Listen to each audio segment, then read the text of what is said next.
My name is Sarah and welcome to my new YouTube channel. I'm super excited to just dive right in. I have so many ideas for this channel and I hope you guys really enjoy it. So to kick everything off, I'm jumping right into my random fabric series.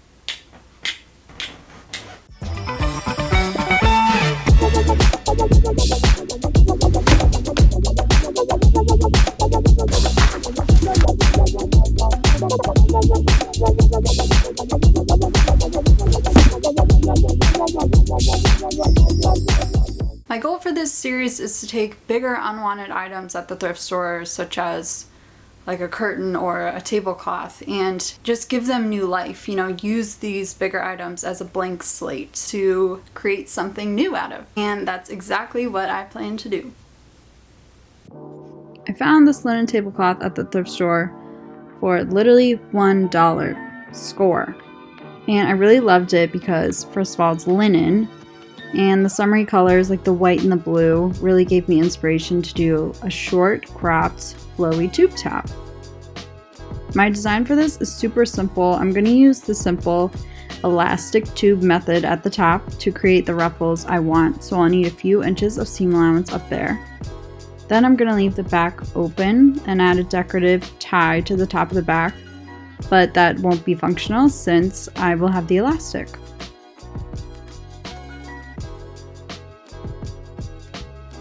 I first measured on myself how long I want the top to be. Then I'm measuring from the bottom up and adding a few inches for seam allowance at the top and then cutting straight across.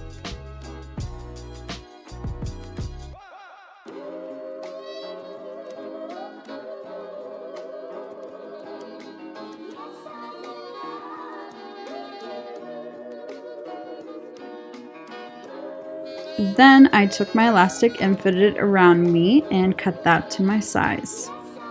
Now I'm pinning down a small hem that will enclose all the raw edges when I go to fold this edge down again to make the tube for the elastic later.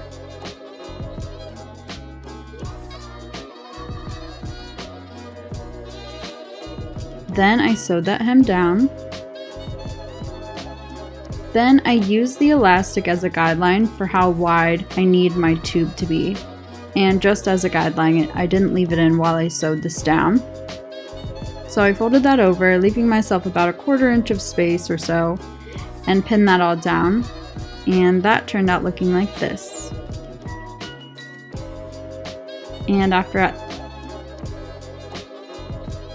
I'm sewing as closely to the edge as possible here, and this will form my elastic tube.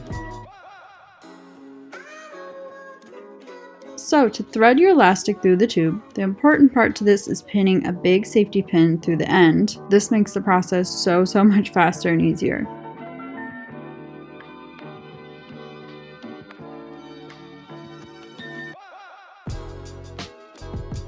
Once the opposite end reaches where you started threading through, pin that end to the opening so it doesn't pull through.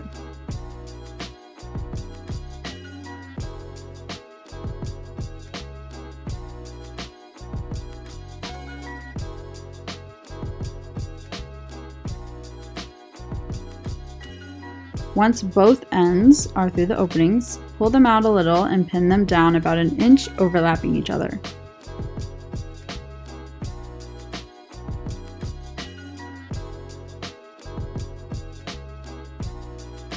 Then I used a zigzag stitch to make a good few passes through this inch of overlap.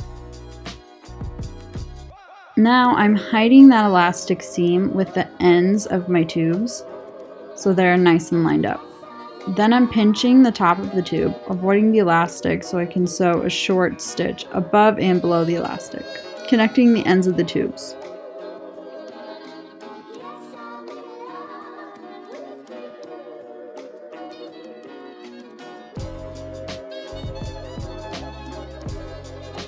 For my decorative tie at the back, I decided to use this rope that I had laying around. I cut it in two and tied it in a bow, leaving 2 short ends that I am taking and pushing through the slight opening in the tubes so they'll be hidden.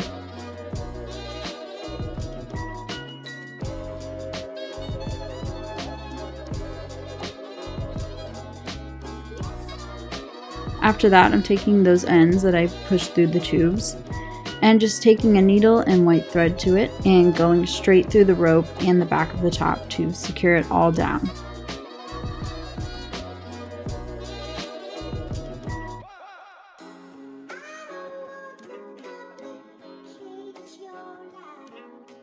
And here's what I ended up with.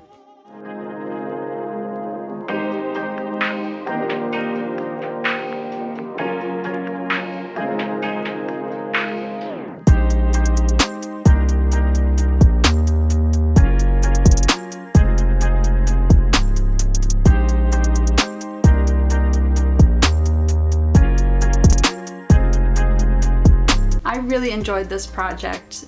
It was super simple. It took me like an hour to do, and I actually ended up with a lot of fabric, so I think I'm going to do another piece out of the rest of it, which I'm really excited about. I don't know what it'll be yet, so you'll just have to stay tuned to find out. I highly encourage you to stay tuned by subscribing to my channel and turning on the notification bell so you never miss my upload. I sincerely thank you all so much for watching. I hope you enjoyed it. I hope you learned something and got something out of it, and I'll see you all next time. Bye.